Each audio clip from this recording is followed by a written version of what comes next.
Hola muchachos, como el título del video lo dice, este es una guía para el estudio de la histología de la piel.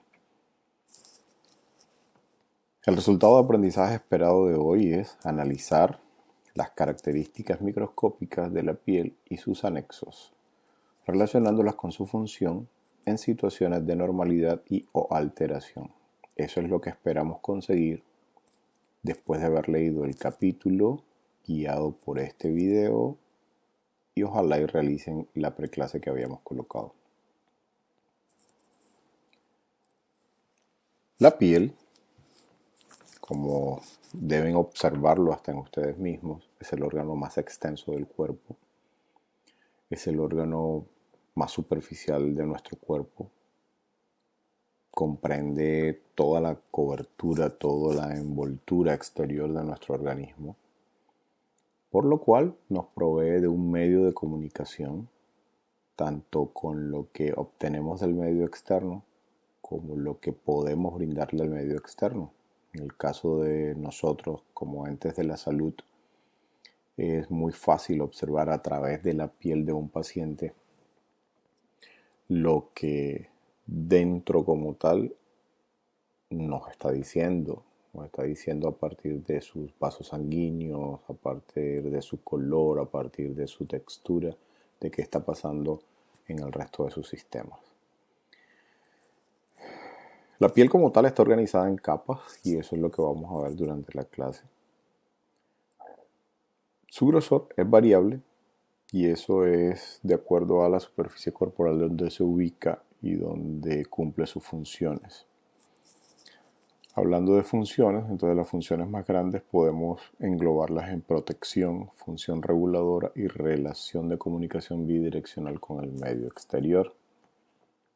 La protección, pues en forma general podemos recordarla como aquella barrera selectiva que intenta hacer la piel para defendernos contra microorganismos, contra sustancias tóxicas, contra rayos solares, agua, etcétera. Todo lo que se nos puede ocurrir que la piel como tal físicamente nos sirva como barrera, física y químicamente. Función reguladora, cuando hablamos de función reguladora, uno pues generalmente piensa solo en la termorregulación, pero también además de termorregulación nos ayuda a la regulación de los líquidos y electrolitos, la formación de vitamina D, la secreción, excreción de sudor y otras partículas, inclusive tóxicos.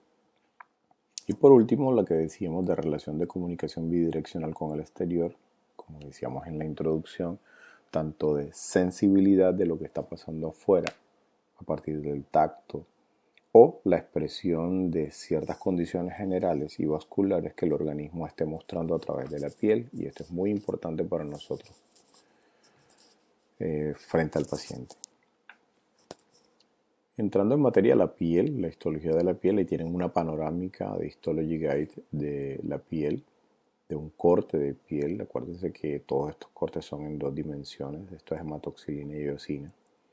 Entonces en este corte de piel están observando una capa de él que es la epidermis, que es su capa más apical. Esta es la parte de la luz del medio externo. Así que esta es su parte apical y esta es la epidermis como capa. Que como recuerdan, esta epidermis está conformada por algo que ya ustedes conocían simplemente como tejido, que es todo esto que está por encima de donde estoy bordeando con la flecha, todo lo que está por encima, que ustedes ya lo conocían como epitelio estratificado plano con queratina, solo que ahora yo lo traslado a que es la capa más apical, ese epitelio es la capa más apical de la piel, que nosotros la llamamos epidermis.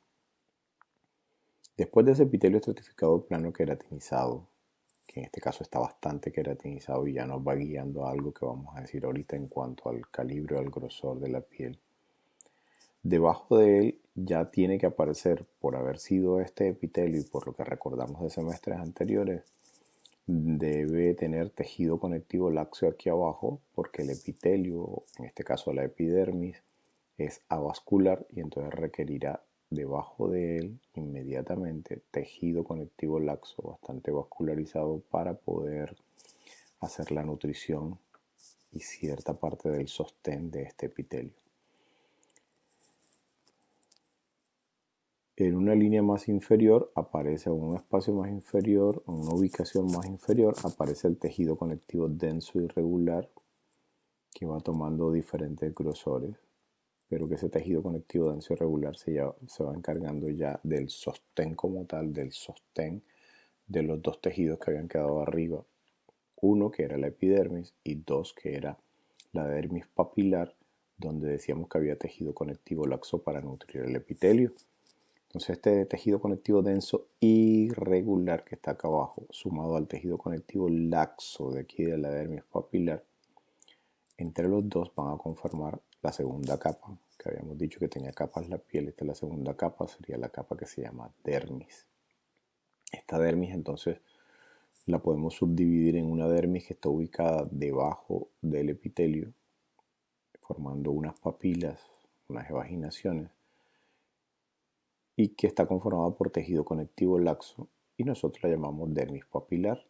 Y otra dermis, que no se ve ninguna línea que lo divida, nosotros didácticamente la dividimos y decimos que por debajo ya aparece tejido conectivo denso y irregular que le hace sostén a la piel, pero que nosotros le llamamos dermis reticular.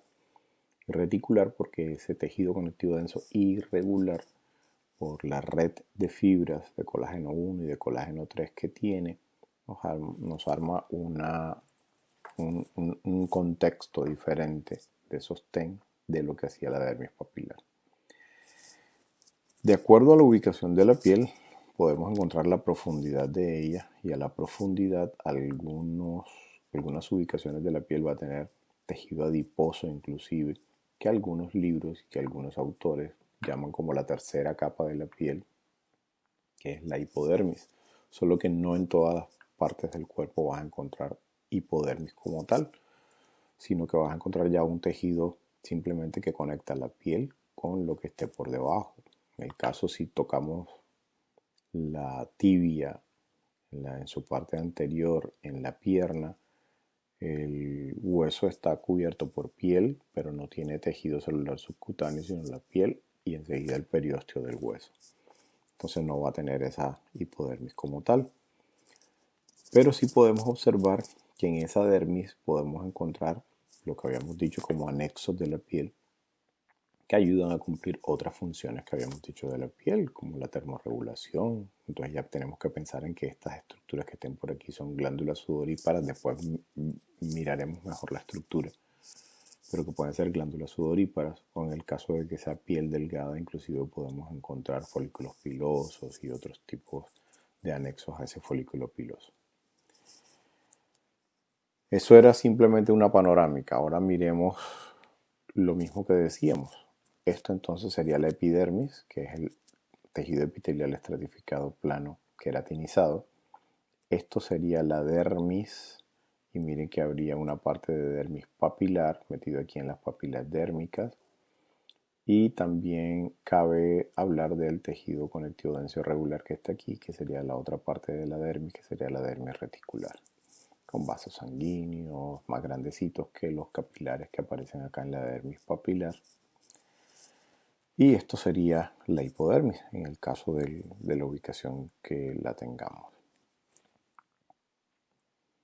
Entonces, de acuerdo a eso que habíamos dicho del grosor de la piel, es posible que nosotros encontremos algo que didácticamente han llamado tipos histológicos de piel, que es la piel gruesa y la piel fina. Esa piel gruesa y piel fina podemos distinguirla porque tiene, dentro de la estructura que dijimos ahorita, tiene características diferentes la una a la otra, pero al fin y al cabo es piel. Es simplemente didácticamente nosotros la dividimos de acuerdo al grosor que toma, y ese grosor seguramente estará muy relacionado con la función que cumple en esa ubicación de la piel. Cuando hablamos de piel gruesa, el estrato córneo, o sea, esta parte más apical de la epidermis, es más abundante, inclusive llegando a milímetros. No presenta unidades pilosebáceas, por aquí no hay folículos pilosos. Ya por esas dos características que le dije, ustedes se ubican en su cuerpo y seguramente la palma de las manos y la planta de los pies le va a dar las características que habíamos dicho de un estrato córneo bastante abundante y de no tener folículos pilosos. Por último, presenta glándulas sudoríparas y el decir presenta glándulas sudoríparas es simplemente acordarse, sudo por las manos, sudo por los pies, sí, claro, claro que sí, entonces ahí hay glándulas sudoríparas. Y también se hace todo esto de la termorregulación y lo que habíamos hablado antes. Esto es una piel gruesa característica. Piel gruesa característica con su estrato córneo bastante abundante. La piel fina, miren el estrato córneo que se nota aquí. Ya el estrato córneo es más delgado, ya no hablamos de milímetros sino de micras. No se observa el estrato lúcido y eso lo hablaremos ahorita cuando hablemos de las capas dentro de la epidermis, o sea, las subcapas. No se observa el estrato lúcido, es característica de sus unidades pilosebáceas. Aunque en este pedacito del corte no se ven los folículos pilosos, es normal que en un corte de piel delgada, piel fina, nosotros observemos folículos pilosos. ¿Dónde se encuentra? Se encuentra en el resto del cuerpo, más el cuero cabelludo. Cuando digo resto del cuerpo es, acuérdense que en la piel gruesa habíamos dicho palma de las manos y planta de los pies. El resto del cuerpo debe tener piel fina, normalmente. Y presenta glándulas sudoríparas. Es como decirles, había glándulas sudoríparas tanto en la piel gruesa como en la piel delgada. Era una similitud de los dos. Esto, fíjense que a pesar de estar ampliado, el estrato córneo no se ve tan grueso, tan abundante como lo veíamos ahorita en la piel gruesa. Esto es piel delgada y aquí se ve desde la parte inferior hasta la parte superior la epidermis. Inclusive miren en la epidermis como la ondulación de la membrana basal no es tan profunda como la ondulación de la membrana basal que observábamos en la epidermis de la piel gruesa. Entonces ahí está el comparativo. Es simplemente recordar todo, pero ahí está el comparativo del estrato córneo como es en cada uno de los tipos de piel, de si presenta o no unidades pilosebáceas, de en qué lugar se encuentra ubicada cada uno de esos tipos de piel y que si presentan glándulas sudoríparas. Entonces ahora sí hablemos de las capas de la piel como tal, cada una por aparte. Aparecemos con la epidermis primero, luego la dermis y algunas características vamos a mencionar de la hipodermis que esté relacionada de acuerdo a la profundidad de la piel. Entonces la epidermis sabemos que es tejido epitelial estratificado plano queratinizado, como venimos recalcando hace rato. Antes lo llamábamos tejido y ahora le vamos a poner un nombrecito de una capa de la piel que se llama epidermis, pero era un tejido epitelial estratificado plano queratinizado. Y la segunda capa es la dermis, que es tejido de sostén, tejido conectivo laxo y denso fibroelástico. Cuando digo tejido de sostén, a pesar de que no mencione la nutrición, saben que tiene una parte de nutrición que es la que está más cercana al epitelio, que es cuando mencionamos el tejido conectivo laxo, este que está aquí. Y la hipodermis relacionada es tejido conectivo con variable pero importante contenido de tejido adiposo y terminaciones nerviosas. Y vuelvo y repito, de acuerdo a la profundidad de la ubicación de la piel de la que estamos hablando, obtendremos más o menos hipodermis. Vayamos a la epidermis como tal. Entonces, en la epidermis, fíjense que ahorita ya yo les hablaba de este estrato córneo para poder diferenciar la piel delgada de la piel gruesa. Pues en la epidermis tenemos 5 estratos. Pues, hay diferentes autores para esto, pero la mayoría quedan con los 5 estratos y estratos que van desde la parte basal, desde donde está la membrana basal. Cerca de la membrana basal, el primer estrato de células que aparece ahí en ese epitelio estratificado, o sea, todo va relacionado a estratificado, varias capas. La primera capa que está más cerca a la membrana basal es un estrato que nosotros llamamos germinativo por sus características y ahorita vemos bien. Después, en la medida en que vayamos subiendo hacia la parte apical o nos vayamos ubicando hacia la parte apical sin llegar a ella todavía, pasan unas 2 o 3 capitas de estrato germinativo para que aparezcan el estrato espinoso y el estrato espinoso, que son simplemente la evolución de estas células que estaban en el estrato germinativo, hablando de queratinocitos específicamente. Luego pasará a otro estrato que se llama granuloso, y que depende todo lo que las 3 cosas que he dicho entre germinativo, espinoso y granuloso. El nombre no está dado solo por la ubicación, sino está dado por las características citológicas que va tomando la misma célula en su evolución hacia la parte apical. Habrá un estrato que se llama lúcido y habrá un estrato que se llama córneo, del que estábamos hablando ahorita. Entonces el estrato germinativo, comencemos por él, también llamado estrato basal por su ubicación. Este de acá abajo, acuérdense que esta es la membrana basal. Vamos a marcar aquí. Recuerden que esto que va por aquí, por donde va mi pluma ahora, es la membrana basal, y que esa membrana basal es como la referencia de interconexión entre el epitelio y el tejido conectivo laxo que está por debajo. Entonces, encima de esa membrana basal me queda el primer estrato, que es el estrato germinativo del que estábamos hablando. Estrato germinativo del que estábamos hablando. Y en ese estrato germinativo yo estoy viendo células, la mayoría de ellos queratinocitos, que están en constante mitosis. Yo aquí veo mayor cantidad de células, tienen características más de células cilíndricas bajas, pero de cilíndricas, y si observáramos a mayor aumento notaríamos la constante mitosis o características mitóticas que tienen estas células del estrato germinativo. Luego del estrato germinativo, esas células se van transformando. Y ojo que estoy hablando de la misma célula queratinocito, porque hasta ahora he hablado del queratinocito en evolución, en transformación.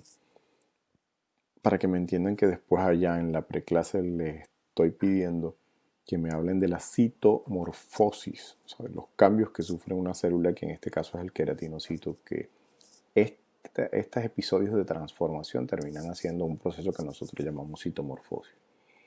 Entonces, luego de haber estado en el estrato germinativo, esas células evolucionan unos días después, llenándose de ciertas características que tienen que ir a buscar al capítulo. Acuérdense que esta es una guía orientativa de lo que tienen que estudiar. O sea que ahora tendrán que buscar las características del estrato germinativo como células y de qué se han ido transformando para llegar al estrato espinoso, donde han llegado aquí. Algunas se ven con estado mitótico todavía, pero en la medida en que van subiendo, estas células van tomando menos forma cilíndrica, ya sin características de división mitótica, pero unas características a su alrededor en la cual se van asegurando de unirse muy bien mecánicamente en forma adhesiva a las células que están a sus lados. Y eso le permite la cohesión que deben tener las células para formar aquello que habíamos dicho de barrera. Entonces, en el estrato espinoso, la célula, además, por dentro, en su citoplasma, va sufriendo ciertos cambios que van a llevarla a ser luego al estrato granuloso. Pero en su membrana también se van armando o cohesionando mucho mejor unos tipos de uniones celulares que van asegurándome de que estas células vayan cohesivas en su evolución.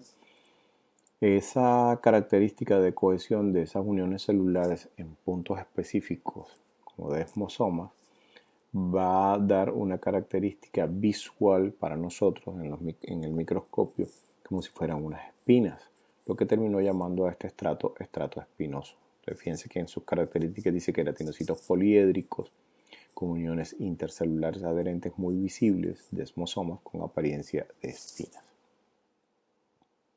Apariencia. Aquí se ve mejor la apariencia de espinas. Aquí se ve que son puntos de uniones celulares tipo desmosoma entre los queratinocitos y las células que van evolucionando en la citomorfosis hacia la parte apical. Luego de haber pasado varios números de capas en el estrato espinoso, después de haber sido germinativo, espinoso, llegan a este nivel, acercándose más a la parte apical, donde las células toman una forma ya no poliédrica, sino más aplanada. Y esto va haciendo por la transformación y esto va haciendo por todo lo que se va ganando y perdiendo. Y dentro de la célula, por lo que van a tener que leer que pasa en la citomorfosis, estas células desde acá abajo del estrato germinativo se han ido llenando en su citoplasma de ciertas características que le van a permitir conformar el estrato córneo allá a lo último. Pero en esa transformación, aquí en esta etapa, cuando estas células se vuelven más planas, esas células por dentro, esas mismas células queratinocitos por dentro, tienen una cantidad de gránulos de queratohialina y de citoqueratina, que le dan la característica granulosa a estas células de esta zona. Por eso se llama estrato granuloso, células aplanadas con citoplasma granular que ya en ese momento ya tiene tonofilamentos y gránulos de citoqueratina. Luego de esto, estas células que hasta ahora siempre le han visto núcleos, ¿verdad? Y núcleos con las características de cada una de las células. Por acá cilíndricos en el estrato germinativo, por acá más cúbicos o poliédricas en el estrato espinoso y más aplanados en el estrato granuloso. Llega un momento en que esas células pierden su núcleo y eso tiene que ver con la transformación que van a tener que buscar para hacer su video explicativo.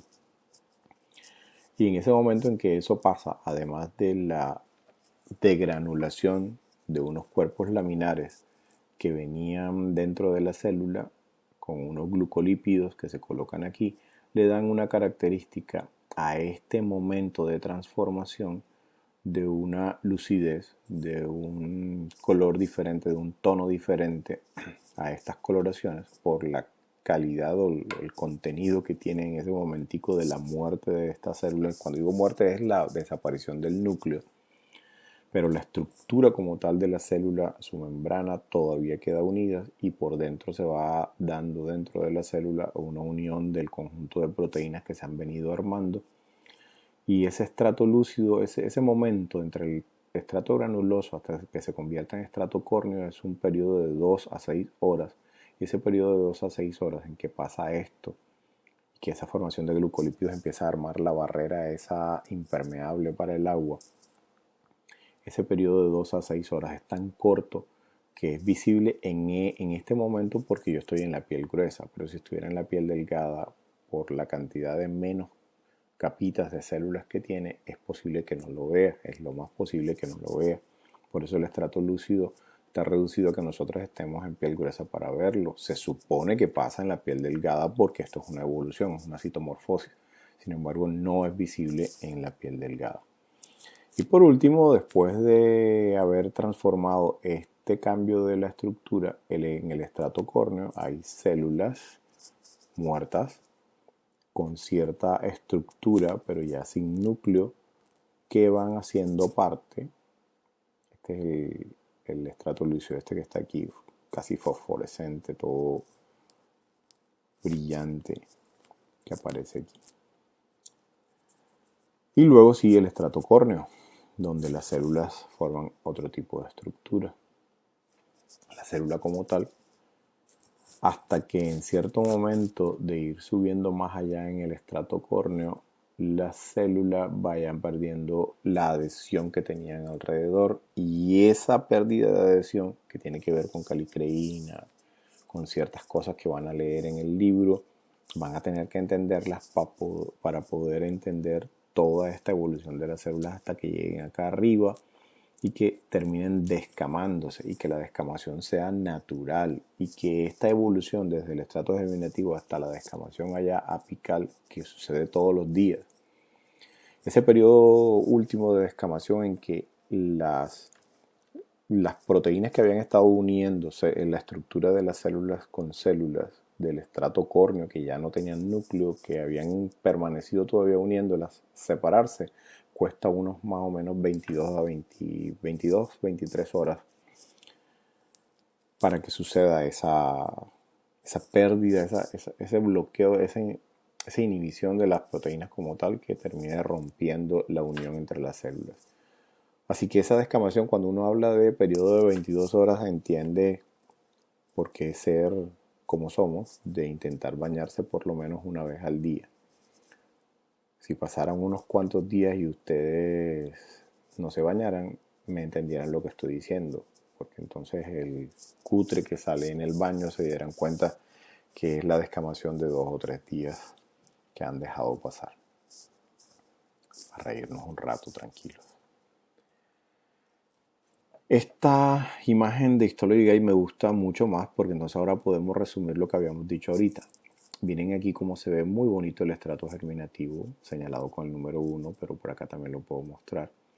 Luego, en la medida en que van transformándose, se van volviendo más poliédricas, y aquí señalado con el 2 aparece el estrato espinoso. Y luego que el estrato espinoso se ha ido llenando de las sustancias y han ido formando gránulos las células, se convierte en el estrato granuloso, que aquí está señalado con el 3. Creo que es todo esto.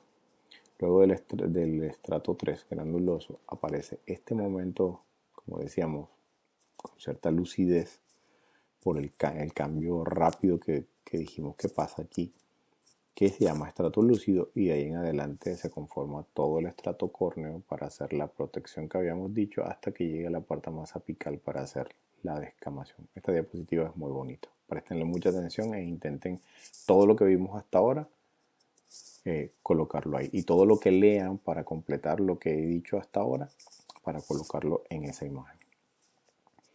Este es un esquema como si fuera un mamarracho, solo que para no pintar pues tomo este esquema que está en algunos de los libros, y en este esquema aparece desde la membrana basal los queratinocitos en forma cilíndrica, después poliédrica, luego plana, luego sin núcleo, todavía con uniones, hasta que en la parte superior van perdiendo las uniones y se va descamando el estrato córneo.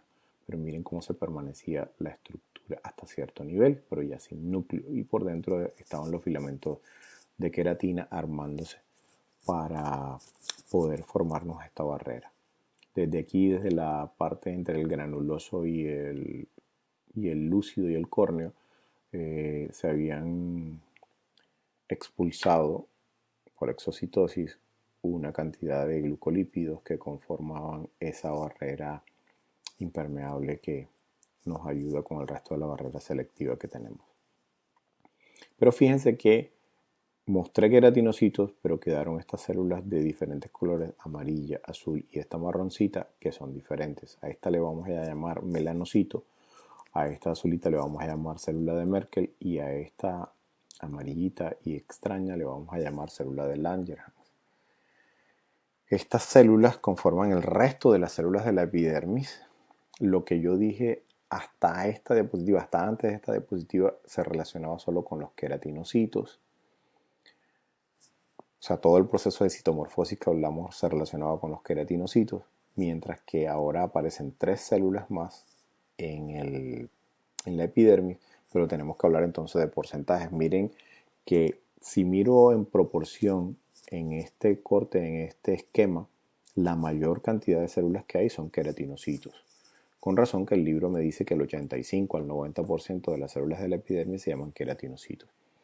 Y me dice que el 5% apenas son melanocitos, y me los ubica en cierto lugar, y me habla igual de las células de Merkel, ubicándomelas en cierto lugar y con menos porcentaje, al igual que las células de Langerhans. Pero las 4 hacen parte de la epidermis y es importante entenderlas porque cada una cumple con funciones que ayudan a las funciones que habíamos dicho al comienzo, que conforman las funciones de la piel.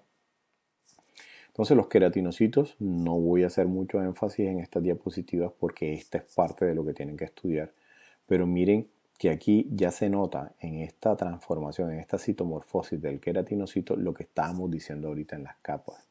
Este queratinocito de acá del estrato basal o germinativo, con capacidades de división mitótica, que esa es su función, ya empieza a llenarse con su retículo endoplásmico rugoso de la formación de algunas tonofibrillas, tonofilamentos, que luego se conformarán en tonofibrillas.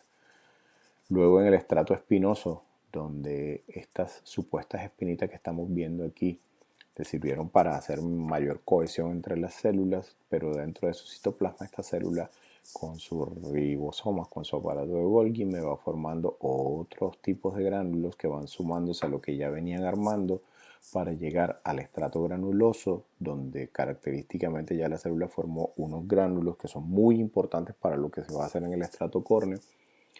Y luego el estrato lúcido, donde muere el núcleo, desaparece el núcleo. Y en el estrato córneo, donde empieza a pasar lo que ya habíamos dicho ahorita. Entonces aquí está por diapositivas para que ahora que lean el libro vayan tratando de colocar esos conceptos aquí. Pensando en que la dirección de la incidencia de la luz sea de acá arriba hacia acá abajo.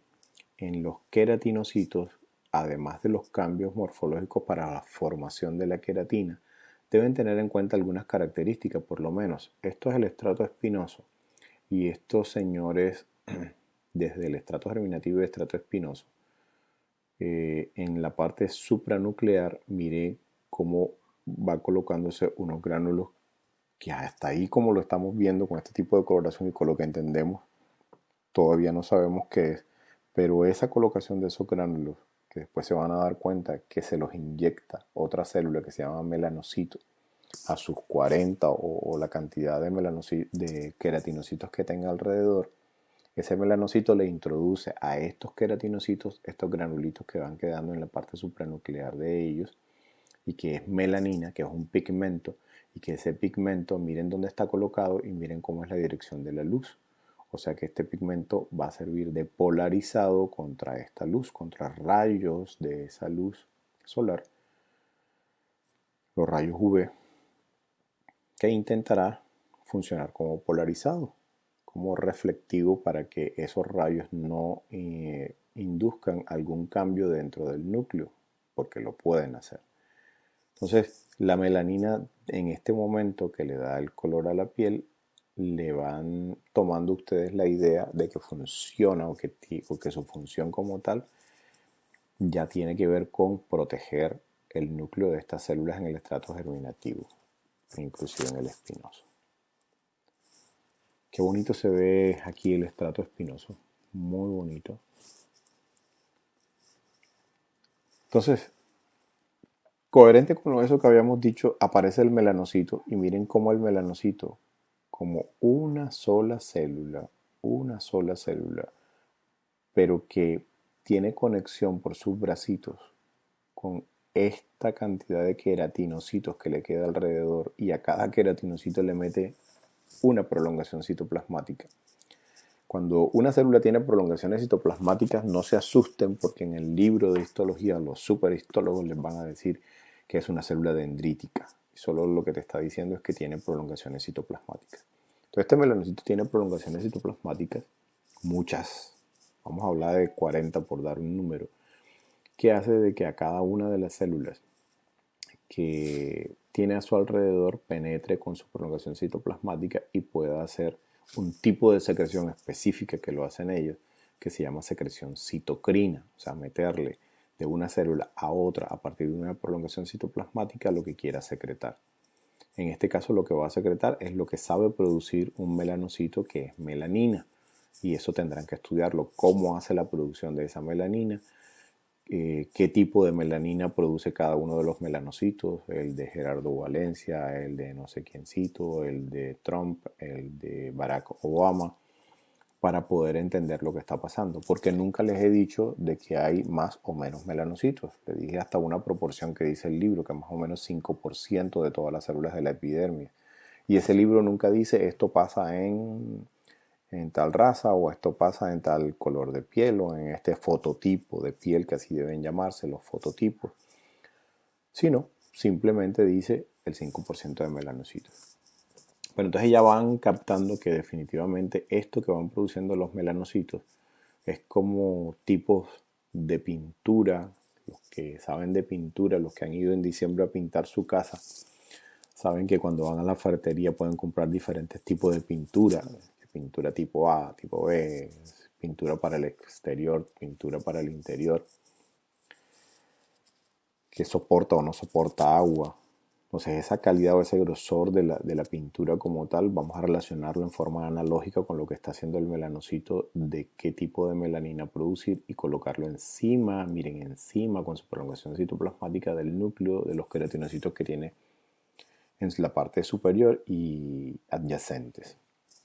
Por eso ya no les tengo que decir dónde está el melanocito. El melanocito debe estar definitivamente en el estrato basal, para poder cumplir la función con las células que están en el estrato germinativo y las que están en el estrato espinoso, de protegerlas desde ahí, de darles la melanina para poder hacer la protección que habíamos dicho ahorita de los rayos UV. Esta secreción, entonces, ya habíamos dicho que era una secreción citocrina, y estos melanocitos, con la cantidad de queratinocitos a los cuales pigmenta, se llama unidad melanoepidérmica, y es muy importante ese nombre, unidad melanoepidérmica. Si yo daño un melanocito, estoy perdiendo el color de esa unidad melanoepidérmica, o sea, estoy perdiendo el color de la pigmentación de los queratinocitos que eran adyacentes a él. No estoy perdiendo solo un melanocito como tal de pigmentación, sino estoy perdiendo la pigmentación de toda la zonita. Eso también me da a entender de que si uno cubre una zona, entonces los melanocitos no van a estar pegados entre ellos, sino que si yo buscara los melanocitos en la epidermis, yo creo que me puedo volver. Si buscar los melanocitos en la epidermis, este que está aquí, voy a quitar el puntico. Ese que está ahí, que yo estaba tapando, ese que está ahí es un melanocito. No tiene la tinción para melanocitos, pero yo sé que es un melanocito porque está en el estrato basal, porque su citoplasma no se colorea con este tipo de tinciones. Y miren cómo aparece otro melanocito por aquí. Y si vamos a intervalos, van apareciendo melanocitos por ciertas zonas del estrato basal. Pero miren que no están continuos, no están seguidos, están a intervalos. Aquí hay uno, aquí hay otro, aquí hay otro, y ahí vamos. ¿Qué era lo que estábamos diciendo aquí? Que hacían los melanocitos. Bien, entonces todo este proceso tienen que buscarlo en el libro y entenderlo bien para poder contestar una de las preguntas en su video explicativo. Miren cómo voy haciendo yo en la clase de señalando y tratando de explicar lo que voy diciendo, que es lo que quiero que hagan en sus videos explicativos. Es la forma en que ustedes después mismos, cuando se vean, entiendan si el concepto está claro para ustedes. Este proceso que está pasando aquí, entre formar melanosomas, entre ciertos sistemas enzimáticos que desde un aminoácido me transformen la tirosina en melanina, tienen que aprenderlo, tienen que entenderlo, e inclusive encontrar ciertas alteraciones en algunos seres humanos que no tienen ciertos sistemas enzimáticos, que genéticamente no traen armados ciertos sistemas enzimáticos, le impida formar melanina y con tal le impidan pigmentar su piel.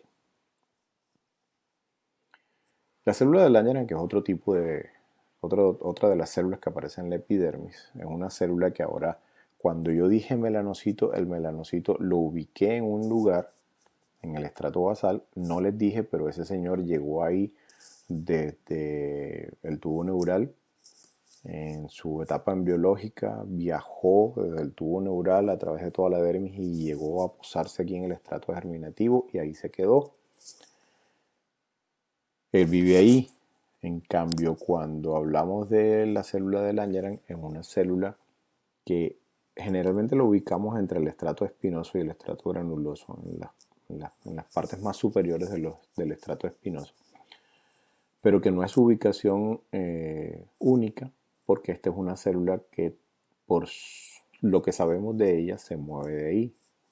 Es una célula que hace parte de aquellas células dendríticas que tiene capacidad para presentar antígenos, como su familiar el macrófago, o sea, que vienen de la médula ósea, vienen por la sangre, llegan, se ubican casi de forma fija aquí, trabajan, pero son capaces de salir y presentar antígenos. Entonces, bajo ese concepto, esas células de Langerhans son células que no les vas a ver conexiones de adhesión con las demás células, porque son más unas células móviles de tipo dendrítico, y que por su ubicación ya tú vas entendiendo que esas prolongaciones dendríticas que tengan le hacen cubrir una superficie en la cual puede estar en contacto con antígenos que vayan entrando, que alcancen a entrar nuestra barrera selectiva que teníamos, y que esta célula de Langerhans pueda darse cuenta y avisarle al resto del sistema inmune que aquí está pasando algo. Y esto van a tener que estudiarlo a más detalle. pero esta célula es muy importante para este sistema en el cual ustedes están metidos. Y esta célula de Merkel ya creo que la habían visto en sistema nervioso porque es una célula que hace parte de una unidad de una terminación nerviosa, en la cual esta célula como tal está aquí en el estrato basal, tiene unas prolongaciones citoplasmáticas y está unido a un axón en su parte basal, y ese axón recibe de la percepción de las prolongaciones citoplasmáticas de esta célula de Merkel, recibe información que la lleva por el axón y lo traduce como una sensación nerviosa. Ahora, ¿de qué depende? Miren que si estos son prolongaciones citoplasmáticas, lo que está pasando es percibir cualquier movimiento de las células que están adyacentes a él. Entonces, cualquier presión sobre estas células, cualquier movimiento en la estructura entre todas las células que están colocadas encima y soportadas por esa célula de Merkel con sus prolongaciones citoplasmáticas, es posible que se perciba y se traduzca en una información hasta este axón y lleve la información de la mecanorrecepción de esa epidermis. Esa sería una de las formas de sensibilidad en la que nos ayuda la piel. Entonces, el proceso que habíamos dicho de que formaban los queratinocitos desde el estrato basal, que ahora aparece aquí en la imagen en la parte superior, hasta el estrato granuloso, que aparece en la parte inferior, y después se transforma en estrato córneo, a eso lo habíamos dicho citomorfosis. Sufren cambios adaptativos al ir cambiando de estrato, lo que finaliza con la producción de la queratina en las capas más superficiales, pero lo quiero explicadito en su video. Esto también explica la citomorfosis. Con esos mamarrachos pueden basar su video explicativo. Ojalá y hagan los suyos. Cada cerebro piensa como piensa, imagina como imagina, y eso es lo que quiero que expliquen a través de su imaginación. Hay otro proceso que se llama secreción citocrina, que era lo que habíamos hablado que hacían los melanocitos con los queratinocitos que hacían parte de su unidad melanoepidérmica. Al final, entonces, toda esta estructura, este dibujo esquemático que está aquí, donde están células en división, queratinocitos, que se van transformando a un estrato espinoso, a un estrato granuloso, al estrato lúcido rápidamente y al estrato córneo, pero que están sumados a alguien que está pendiente de todo lo que está pasando desde afuera, que son las células de Langerhans, que le va a avisar al resto del sistema inmune, y que también está conformado por unas células que perciben mecanorrecepción entre las demás células que están a su alrededor, que se llama la célula de Merkel, ayudados también por el melanocito, que con sus prolongaciones citoplasmáticas me va a pigmentar para intentar proteger el núcleo de las células que habían estado en división mitótica, que están en división mitótica, y las que están por debajo, que están en división mitótica, protegerlas. Entre todo esto vamos a armar una capa que se llama epidermis. Entonces ven lo grande de no solamente decir y que la epidermis es simplemente epitelio estratificado plano con queratina, sino que miren todo lo que conforma y que la mayor parte de las funciones de la piel las hemos dicho aquí solamente con hablar de la epidermis. ¿Qué era lo que teníamos como resultado de aprendizaje en este primer episodio? Analizar las características microscópicas de la piel y sus anexos, relacionándolas con su función en situaciones de normalidad y o alteración. Creo que alcanzamos a analizar las características microscópicas de la piel, todavía no sus anexos, pero de la piel, la relacionamos con su función en algunas situaciones de normalidad y o alteración, pero ese pedazo que falta en detallar más las características microscópicas, relacionarlas con su función y aplicarlas a situaciones, es la parte que ustedes me van a mostrar en su video explicativo si lo entendieron o no, y lo que van a hacer tratando de leer de forma más orientada ahora el capítulo de piel. Muchachos, muchísimas gracias. Ahorita recibirán el segundo capítulo. Un abrazo.